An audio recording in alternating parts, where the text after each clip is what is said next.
तो 93 नंबर क्या हो गया? उत्पाद। 94 सुनिए समझिए यहाँ से आप लोग, पैरामीशियम का शरीर किससे ढका होता है? तो ये सीलिया से ढका होता है। सीलिया क्या हो जाएगा? सीलिया या सीलियो से वो रोमा की तरह होता है। 95 कह रहा है कि हरे पौधे अपना भोजन किस विधि से तैयार करते हैं? तो ये प्रकाश संश्लेषण विधि। क्या हो जाएगा? प्रकाश संश्लेषण। प्रकाश संश्लेषण विधि से तैयार करते हैं। 96 क्वेश्चन समझिएगा आप लोग, रंध्रों का खुलना या बंद होना किसके द्वारा नियंत्रित होता है? तो ये आपका हो जाएगा द्वार कोशिका अर्थात गार्ड सेल्स।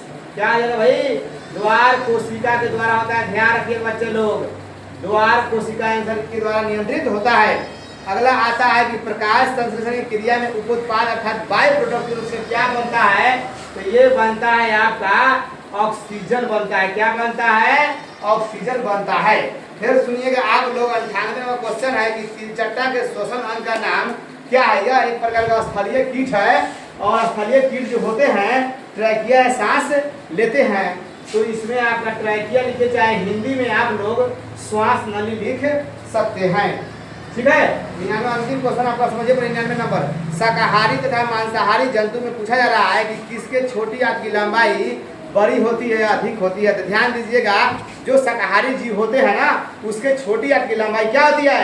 बड़ी होती है, क्योंकि वो रेशा पचाना होता है, बहुत सारे स्टार्च से सेलुलोज पचाना होता है। तो इसलिए आपका क्या आ जाएगा? शाकाहारी। आप गाय भैंस, आपका गाय भैंस बकरी सब आ जाएगा। ये लोग छोटी आंत की लंबाई क्या होता है? बड़ा होता है। तो शाकाहारी लिखिए, गाय भैंस एग्जाम्पल के तौर पर आप लोग समझ सकते हैं। अगला कहता है कि वसा को पचाने में कौन एंजाइम सहायक है? तो ये आपका कौन है? लाइपेज है। कौन है? लाइपेज है। प्रोटीन को पचाने में पेप्सिन पेप्टोन है ना जी, तो वो तो आपको बताया गया है। तो ये आपके सारे क्वेश्चन हमने आपको डिस्कस करा दिया।